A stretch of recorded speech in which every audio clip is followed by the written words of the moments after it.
very good afternoon, March. Thanks for joining us here on Trending News. I am Nancy Nalima. Do stay with me for the next few minutes as I bring you up to speed stories that are making headlines today. Let's begin.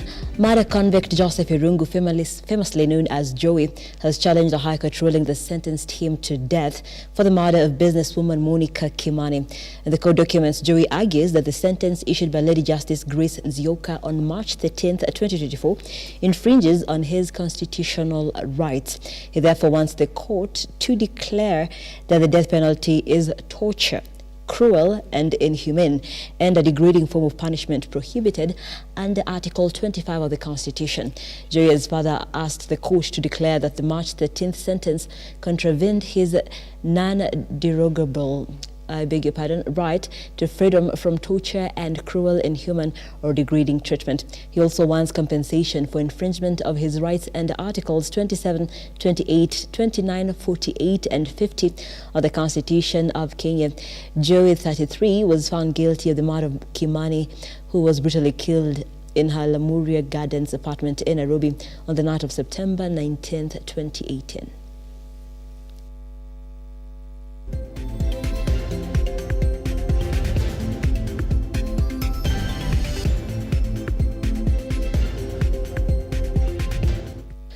Nairobi Governor Johnson Sakaja has officiated the reopening of Uhuru Park grounds, a significant public space in the heart of the city. The park, which had been closed to undergo renovation since February 2022, was handed over to the county government from the Ministry of Defence Forces in a ceremony presided over by Defence CS Aiden Dwale. Speaking during the handover ceremony, Sakaja stated that it will be free entry only. Identification cards will be required at the gate. Uhuru Park will be accessible to the people of Nairobi for free, and it is not even free. They pay for it by their taxes, so they have been paying for it. Anybody can access this park. It is a people's park. When you come at the gate, we'll have a management system, which we have. Already it is at these two gates, gate D and gate, I think that is gate A, where you have your identification. Unatoa ID yako, tujue wewe ni nani, tunaweka CCTV hapa. People of Nairobi, let us take care of this park. Let us make sure we cannot allow vandalism. There are sections of Central Park that will be charged because of the exclusive uses.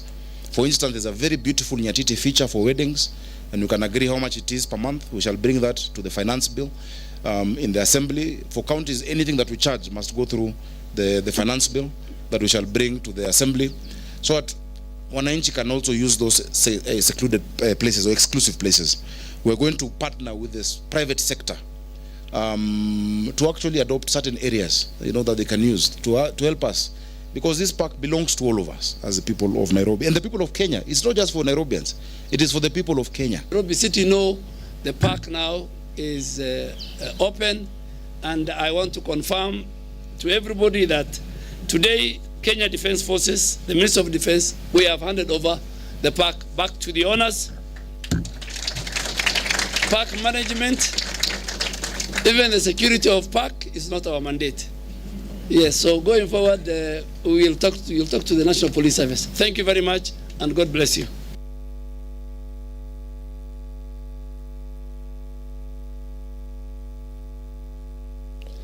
The National Transport and Safety Authority has launched a medical and road safety camp targeting school bus and public service vehicles in Kirinyaga County.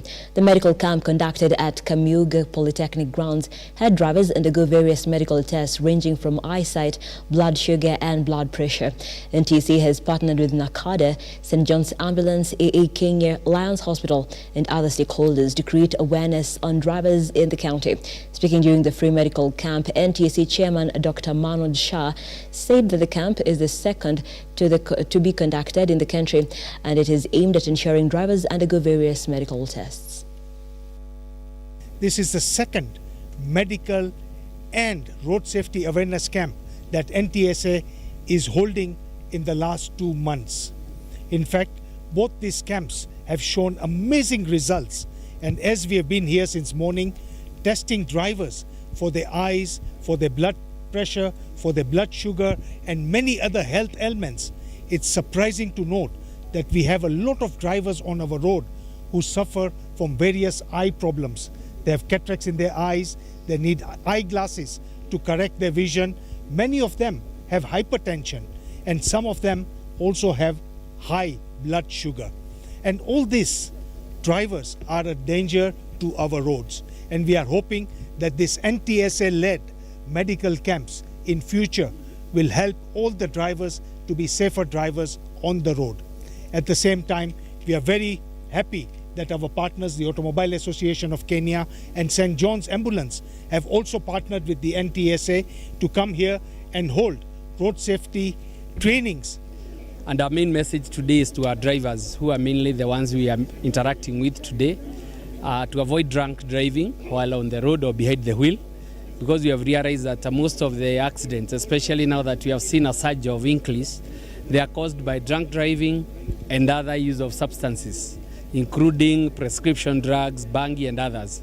So we encourage them to stop using substances when they're on the road, to keep our roads safe and to save lives, because we have seen it's a big challenge, and that's why we are having this big problem.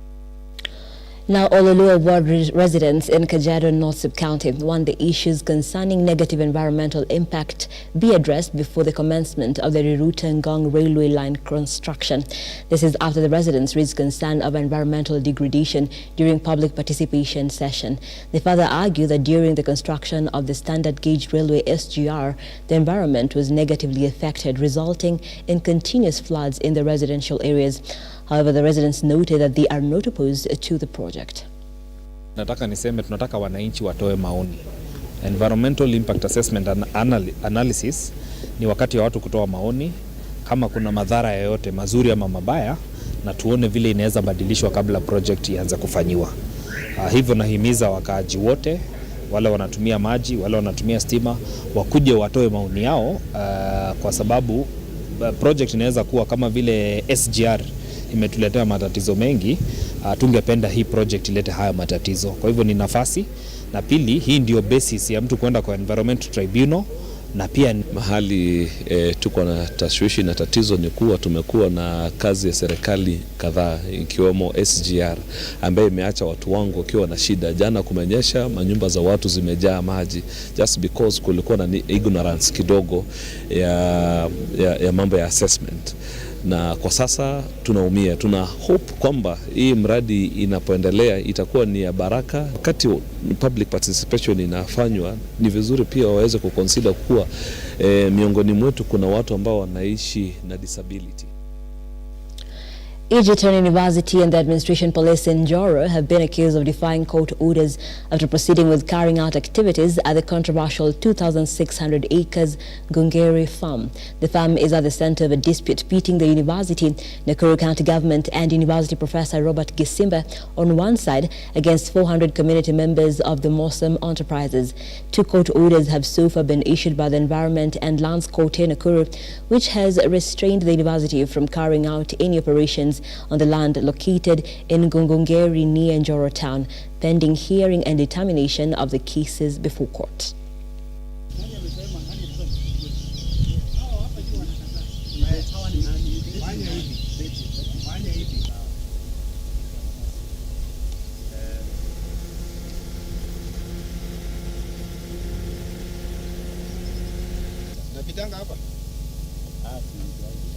Tuko hapa kwa mara ya 4.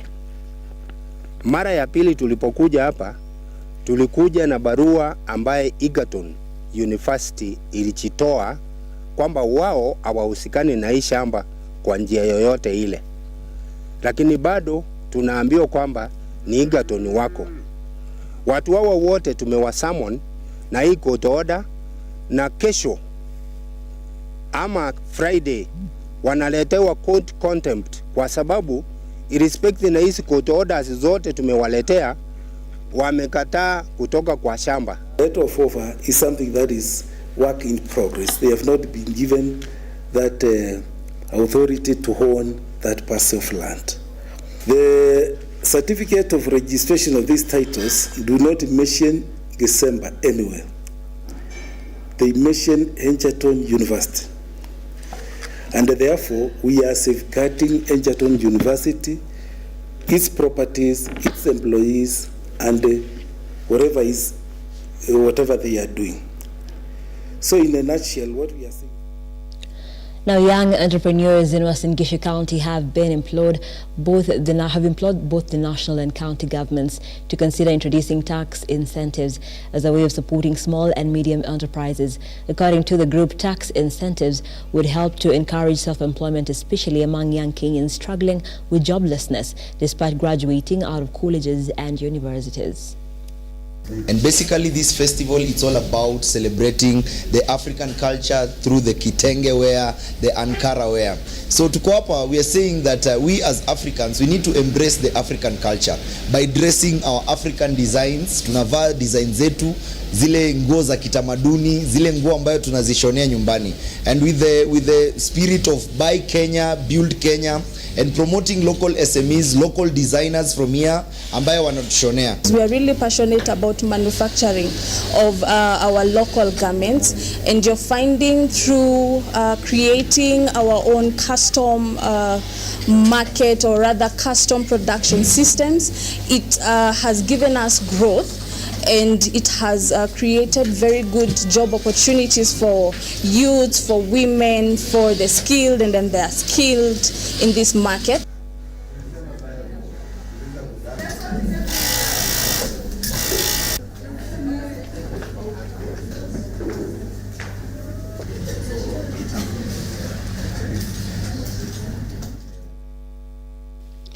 President William RUTO has today met the team set to represent the country at International Schools Sports Federation World Cross Country 2024. Addressing the team at the Sagana State Lodge in Nyeri County, RUTO assured them of the government's full support. Team Kenya, ready to conquer the world. Congratulations on being part of the team that will represent our great country in the championships next month.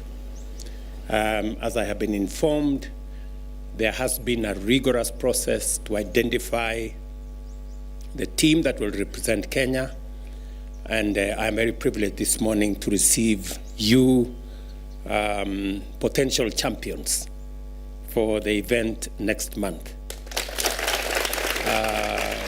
The exercise that has gone into identifying you as the team to represent Kenya is a rigorous exercise, and I am very confident that we have the best to represent our country next month. And because we have the best, I am sure we will emerge as the best from the championships.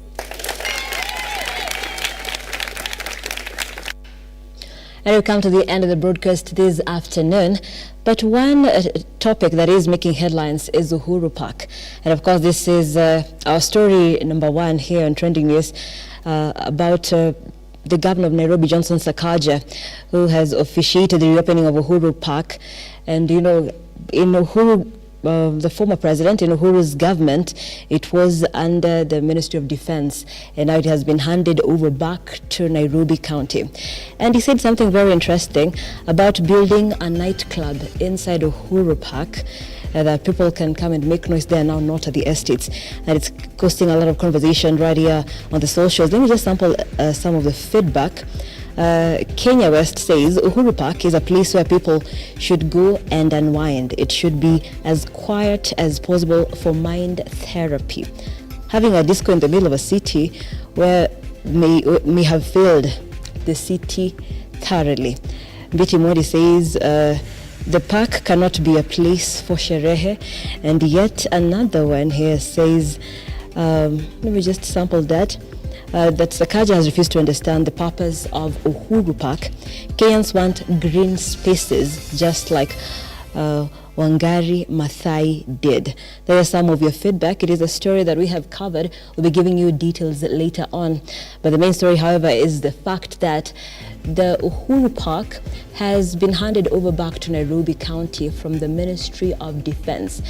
And the CS of Defense, Aiden Dwale, did say that Uhuru Park is not a place for political rallies. And Nairobi Governor Johnson Sakaja said he's looking forward to making it a more social space. So perhaps have restaurants, a recreational place, and possibly even nightclubs.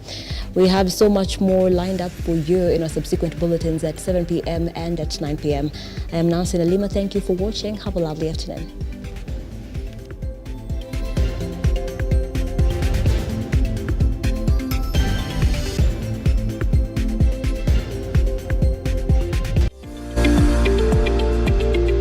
We value your feedback and welcome your complaints about our programming and operations.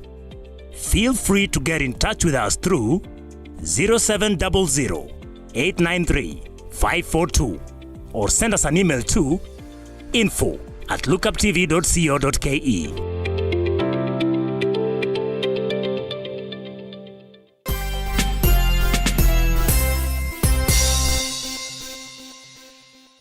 Are you an SME looking for a media partner?